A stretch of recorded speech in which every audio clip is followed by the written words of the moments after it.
आपके साथ प्रद्युम्न शर्मा। चलिए शुरुआत करते हैं बड़ी खबर के साथ। प्रदेश में यूसीसी को लेकर हलचल तेज हो चुकी है।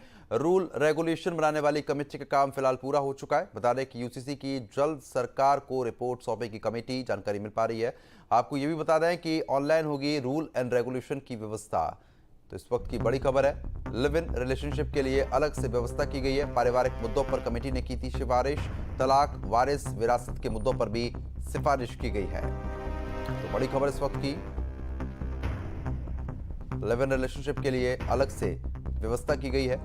तलाक, वारिस, विरासत के मुद्दे पर सिफारिश की गई। पारिवारिक मुद्दों पर कमेटी ने सिफारिश की है और साथ ही साथ लिव इन रिलेशनशिप के लिए भी अलग से व्यवस्था की गई है। तो देहरादून में यूसीसी जल्द लागू होने वाला है। रूल और रेगुलेशन बनाने वाली कमेटी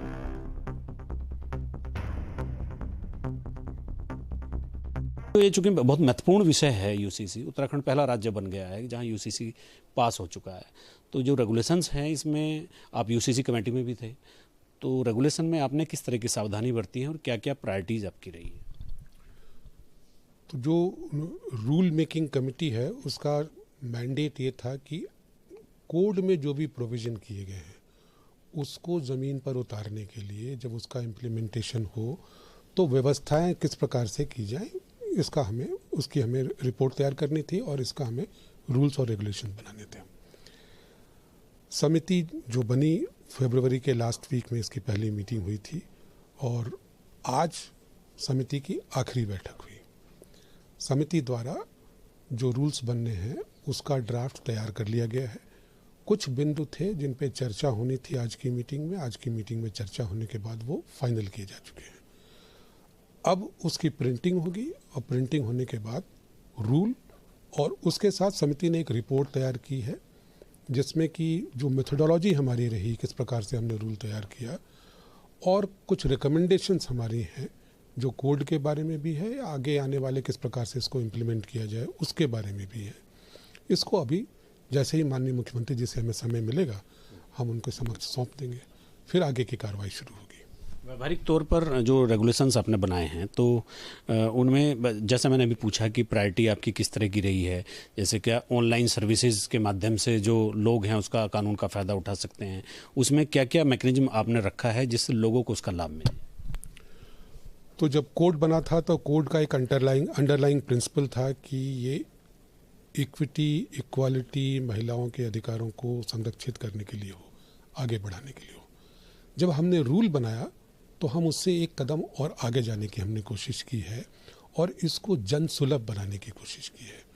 रूल में जो भी कार्रवाई होनी है कोड के अंतर्गत, शादी विवाह का रजिस्ट्रीकरण हो या विल का बनाया जाना हो, वसीयत का बनाया जाना हो, वसीयत का रजिस्ट्रीकरण हो, जो लोग लिव इन रिलेशनशिप में रहते हैं उनके लिव इन रिलेशनशिप का रजिस्ट्रीकरण या एक्नॉलेजमेंट हो, इन सब को रूल में व्यवस्था ये की है कि आदमी घर बैठे, जो सरकारी कार्यालय में पहले आके काम करना होता था उसके बजाय घर बैठे सारी चीज़ें पूरी कर सके।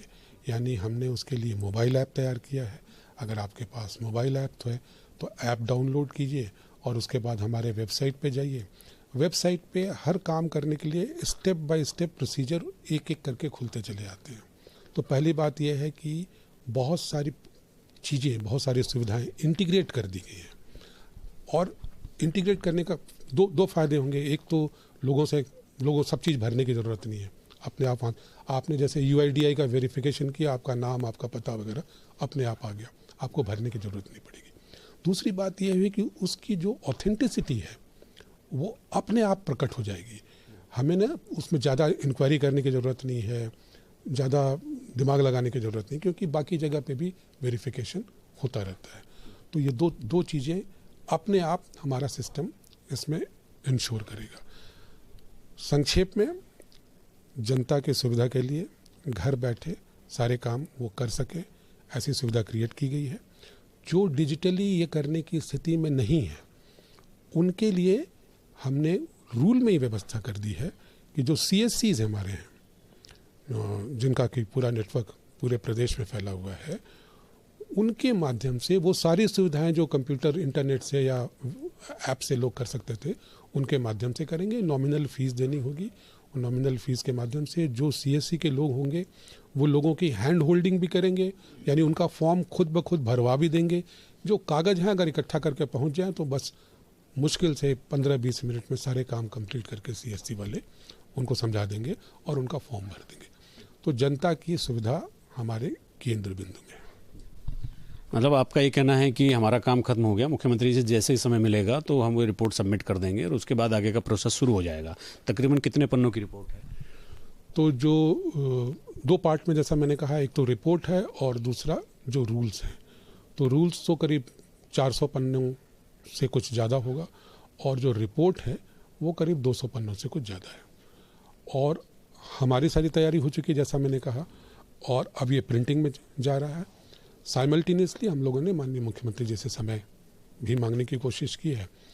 उनकी व्यवस्था को देखते हुए जैसे ही समय मिलेगा, समिति जैसे और हमारा प्रिंटिंग का काम पूरा हो जाएगा, हम माननीय मुख्यमंत्री जी को सबमिट कर देंगे। इस कानून से प्रभावित होने वाले और इसका इम्प्लीमेंटेशन करने वाले लोग जितने भी स्टेक होल्डर हैं, उनके लिए कोई ट्रेनिंग सेशन, कोई प्रचार प्रसार किस तरह का आपने जिक्र किया है?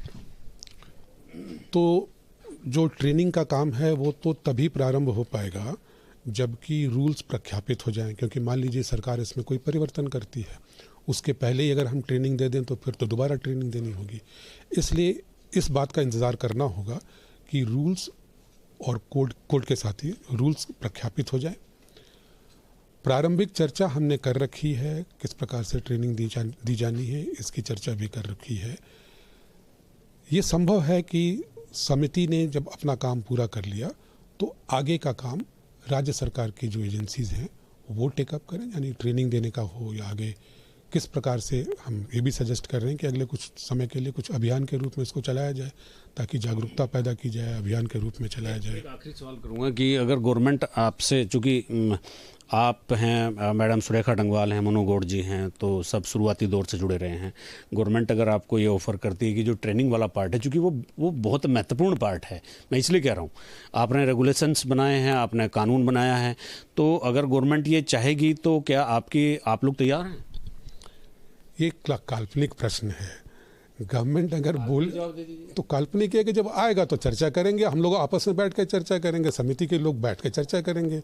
जब हमारे सामने ऐसा बोला जाएगा कि नहीं आप कीजिए, करना चाहते हैं नहीं करना चाहते हैं, जब बात होगी तो बात में चर्चा करेंगे, जो मत बनेगा समिति का वो बता देंगे गवर्नमेंट को। बहुत धन्यवाद। तो मेरे साथ थे शत्रुघ्न सिंह साहब और उन्होंने बहुत डिटेल एक जानकारी दी है कि रूल रेगुलेशन में उन्होंने किस तरह की व्यवस्थाएं लोगों के लिए किया है। अपने सहयोगी कैमरामैन सोनी कुमार के साथ न्यूज स्टेट के लिए देहरादून से अजीत सिंह राठे। आगे बढ़ते उधम सिंह नगर से एक और बड़ी खबर है। सिरफिरे आशिक की करतूत सामने आई। सिरफिरे ने युवती को घर में घुसकर गोली मार दी है। युवती को गंभीर स्थिति में हायर सेंटर तुरंत रेफर किया गया है। आरोपी को हिरासत में लेकर पूछताछ लगातार पुलिस कर रही है। आरोपी प्रेमी के कब्जे से अवैध तमंचा भी बरामद कर लिया है।